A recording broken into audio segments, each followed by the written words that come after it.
লণ্ঠন আবার জ্বালালাম, লোহার দরজা টেনে আবার বন্ধ করলাম, তারপর খোলা জানলাটা বন্ধ করে ছিটকিনি লাগিয়ে দিলাম।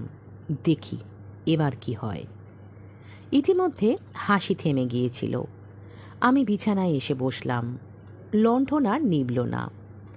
কিছুক্ষণ পরে আর এক রকমের শব্দ কানে আসতে লাগলো। এই শব্দ খুব মৃদু, যেন একটা কুকুর নিঃশ্বাস টেনে টেনে কি শুকছে আর ঘরময় ঘুরে বেড়াচ্ছে। বদ্ধ ঘরে সিগারেটের ধোঁয়া তাল পাকাচ্ছিল। হঠাৎ মনে হলো প্রেতটা সেই গন্ধ শুকছে নাকি, হয়তো যখন বেঁচে ছিল খুব সিগারেট খেত।